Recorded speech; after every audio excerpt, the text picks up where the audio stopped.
Dünyanın benden adaklardır kredini. Zavur soran mıydı? Yok, tefillik, çünkü tefillik zavur kartları soraşı mümkün. Kredi teminat şirketinin yani ne? Subut eşeği mümkün. Tefillik olmadan ama subut aldı 35 milyon çıkarmışsın. Şunu 100 milyon bir tekrar yukarıdan birlikte. Avalıkça soran bir benim tağdatına filmlerden açıklanmış. Tağdatına misal filmler teşkil etse şükretini test ettirilmiş. Kalkıntılardan ücretler. Yetkili bir karda alacağımız, yetkili bir karda maliye sallat alımıyla ücretler alımıyla, çünkü mevcut prosedür kuruldu. Arizalarımız, misal iş faaliyet teşkilatçı için 100 milyon son kredi mablarını, iş meydanını satın alışığı için acaşlığı soruyanda bizlere arizalar. Eğer elçici suikatana, aylık katana bulan olsa maliye sallat diye bulan üzere ters ücretler güvenaması bulan ters ücretler nizamı bulanı, kimin akberliği tasdiğen büyüdü bulan, şuna kadar gerek bulanı. Kimin başka değerli ücretler yaptırdı.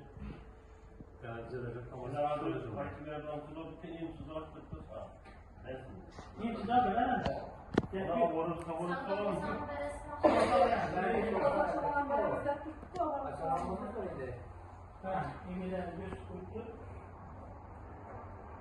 Aylanma mallarında oluşacak. Aylanma mallar yani misal ki faaliyet tuttukmuz, bizler misal ki soğudan gün yetişecek, tavar açıldı diye, koşunca tavar açıldı diye.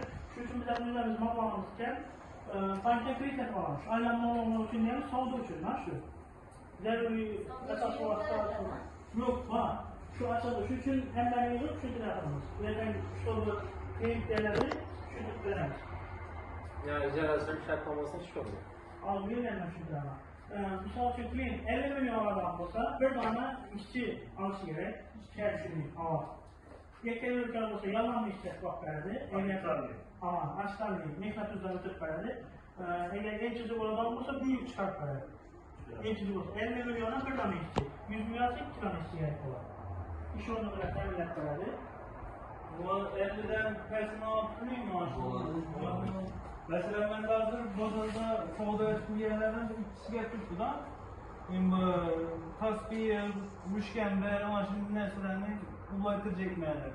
Az 17'lik alacak oturttu. Şu an 17 milyondan çıkartılan mı da? Yok, yani bu yere neymiş? 17 milyon aradan olsa bular, lekin bu yetkili bir çalışmaya, bakıtışıyor, işçi olmak da işte, başka şey, şunlar olursa bir mi alırız? Bizlerin maksimal ücretlerine sunmamız, değerden subutlarına 100 milyon. Benim mesela bu 100 milyon son kıyıklarda çıkılan. İyi fakat oldu. 100 milyon çıksa subuta çıkardı, çabuk çıkardı. Mesela son kaptanmış bu. 100 milyon buraya günler bir şey, yani bir kısaran sunmanın buraya günler bir şeyler var. Elindeki fayda subutlar vardı.